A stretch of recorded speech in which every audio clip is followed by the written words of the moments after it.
Hello and welcome everyone. In today's video, I'm going to show you how to create this custom 3D printed business sign with a custom QR code that's also 3D printed. I'm going to begin today's video by showing you how you can make this QR code. The easiest way I found was by using MakerWorld's create a keychain feature.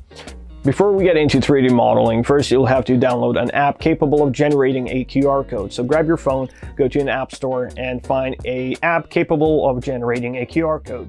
Once you have an image ready for exporting, you'll then have to go to MakerLab's website and go to image to keychain feature. For me to generate this particular QR code, I had to use a 0.2mm nozzle because if you're using 0.4mm nozzle, you can still get away with it, but the QR code has to be bigger because once the filament starts extruding, it can overlap on the previous color, meaning that your QR code is not going to work. So I used a 0.2mm nozzle and it did the trick. Okay, so once you export your QR code, you will have to go to MakerWorld, click MakerLab, click the image to keychain tool, and you will then create from blank, drag or upload your image. And as you can see, you can choose the thickness of the 3D model. You can also do color correction here. But once you're happy with your results, click confirm. So I'm going to make this into a 2mm. Once the image is processed, just keep it as 4 colors. You're only going to be probably working with just 2 black and white. So click confirm, and there you go. Here is your 3D model. You can now download it, and look at this, you're already given the choice between 0.4mm nozzle or 0.2. As mentioned previously, 0.2 works better, so you can just right away do 0.2. Note, you actually have to physically have the nozzle if you want to use a 0.2. So let's download the 3MF file, open it up. Once you open up the file, you see that everything has been already colored for us. One thing you have to make sure is that you select the correct system presets. In my case, I'm using Bambu Lab A1, 0.2mm nozzle, and make sure that you go to Device, Printer Parts, select your 0.2mm nozzle. Now, for you to achieve that nice smooth finish, for the first layer, you have to flip the model upside down. As you can see, the model is now upside down, which allows you to achieve that nice smooth finish for your first layer. In my case, I'm using a cool plate from BIQU. The link will be in the description. Note, it's an affiliate link, so I'll be earning a little bit of money if you do decide to purchase it. Alright, let's go ahead and print the actual model. Select the colors that you're wanting to print the model with, assign which slot on the AMS your spools are, and then click send. Here I'm just gonna quickly show you how the print turned out to be. I really like using Polymaker's filament. I never seem to have any issues with them. Comment down below which filament companies you usually buy. I just recently introduced some membership options to my YouTube channel. You can join and support me for as low as $1, for which you'll receive some perks, such as custom emoticons to be used within the comment section, getting your name mentioned in my videos. These videos take a long time to produce, so any help would be greatly appreciated. Alright, so now that I'm done selling out, we are now approaching the end of the sprint. I had to adjust the height of this model, as initially it wanted to print for 11 hours, but I got it down to 3.5. And here it is, 3D printed QR code. Let's see if it actually works.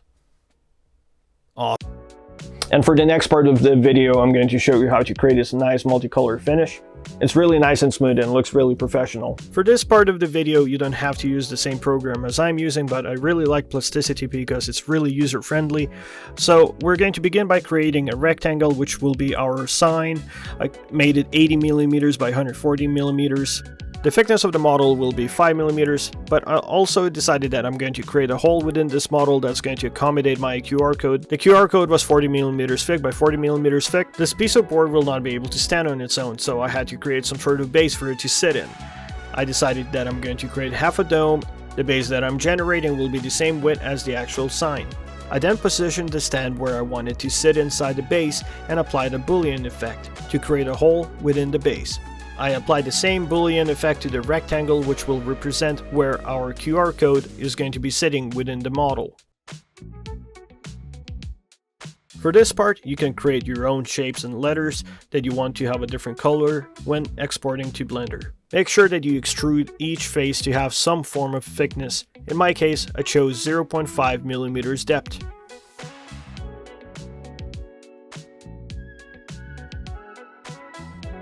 Alright, once you're happy with your design, export it and let's move on to Blender.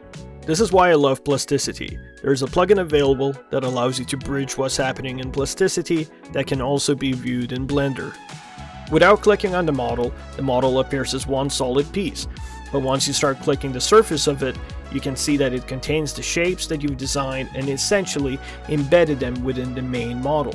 Now you might be wondering, why can't you just go to your slicer and just color in the parts that you want in different color? Well, it's not that simple. Your slicing program for some reason can't detect multiple objects within this rectangle, or it has something to do when you're exporting the model. Either way, I have a solution for you. Going to Blender, you will select the face you want to have a different color. You will then head over to Material Properties, and based on the color of your filament, you can allocate a hex key to the base color of the face. Now, this is not necessary, but will help you when you want to preview your model in Blender before exporting it. Once you allocated each face to have a color associated, export the model from Blender as a regular STL file. With your model loaded up, head over to the Paint tool, and you'll soon find that you can interact with each face as a separate piece of the model. This will allow you to easily paint a model using the Paint Bucket tool to speed up the process. Now, for you to achieve that nice, clean looking surface print, as featured earlier in the video, you'll have to rotate the model 180 degrees, just as you did with the QR code. Slice away and print the model. Let me know if I'm overcomplicating this. If there's an easier way of doing it, as someone who makes videos helping other people with 3D printing, funny enough, I find people within the comments sometimes helping me more than me in the video. Again, we're all a community here. I have nothing but fun when working on videos and designing my models. To this day, I'm still amazed at how this piece of technology can bring a physical object into existence. And here we have it, a 3D printed sign. Now you can customize it to your own liking. I'm here just to inspire you to create your own projects like this, and I'm sure a lot of you will create something even better than what you see here in the video. I thought that I would end up gluing the QR code inside this model, but it ended up being very snug fit, so there was no need for that. Right, let's not forget about the base, which ended up also being a very snug fit. Let me know down in the comments what you think of this model, and let me know if you will try to do something similar yourself. Leave a comment if you need help with anything. I'm practically glued to my phone every waking moment. Again, I'd like to say a really big thank you for those who stuck around to the end. I'm hoping to bring similar videos to fruition in the near future, so if you haven't subscribed yet, subscribe now so you don't miss my future videos. If you like this video, please consider leaving a like, and again, I thank you for watching. I'll see you in the next one.